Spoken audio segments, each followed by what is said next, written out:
बिस्मिल्लाहिर्रहमानिर्रहीम। तो आज हम लोग चैप्टर 14 की सेकंड एग्जाम्पल को डिस्कस करने वाले हैं। एग्जाम्पल 14.2 को एग्जाम्पल हमारे पास magnetic flux and flux density topic से रिलेटेड है। तो अब हम देखते हैं एग्जाम्पल में उसने क्या कहा है। उसने कहा है the magnetic field in a certain region is given by. तो जो हम नोट करते हैं इसके साथ साथ गिवन डाटा क्या क्या है। तो गिवन डाटा में उसने हमें मैग्नेटिक फील्ड की वैल्यू बता दी है कि वो हमारे पास 40I-18 के है।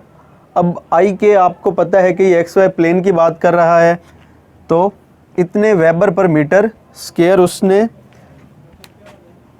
मैग्नेटिक फील्ड दी हुई है। How much flux passes. अब हमें ने फाइंड क्या करना है, हमने फाइंड करना है फ्लक्स टू फाइंड। तो फाइंड क्या करना है, हमने फ्लक्स फाइंड करना है, magnetic flux. How much flux Passage through a 5 centimetre square area. तो एरिया उसने हमें बता दिया कि एरिया कितना है, 5 सेंटीमीटर स्क्वायर। अब ये सेंटीमीटर में है तो हम इसको स्टैंडर्ड फॉर्म यानी मीटर में ले आएंगे। तो अब ये सेंटीमीटर का स्क्वायर है तो उसी तरह डिवाइड करेंगे 100 × 100 यानी 10⁻⁴ से इसे मल्टीप्लाई कर देंगे तो ये के वेक्टर में आ गया हमारे पास उसका एरिया। और हमने फाइंड क्या करना है, फ्लक्स को। तो अब इसके लिए फार्मूला हमने इससे पिछले टॉपिक में पढ़ लिया है कि जो फ्लक्स है वो हमारे पास B.A है।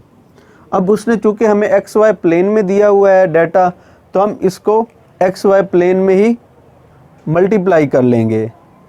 तो अब उसी तरह होगा कि इसका इन दोनों का हम डॉट प्रोडक्ट ले लेंगे। डॉट उसके बाद जो इसका आंसर आएगा वो हमारे पास 90 × 10⁻⁴ वेबर बन रहा है। तो इस तरह के हम यहाँ दो डिजिट की बजाय यहाँ पर एक पॉइंट मूव किया तो यहाँ पावर 10⁻1 प्लस हो गया। तो -4 + 1 तो ये 10⁻³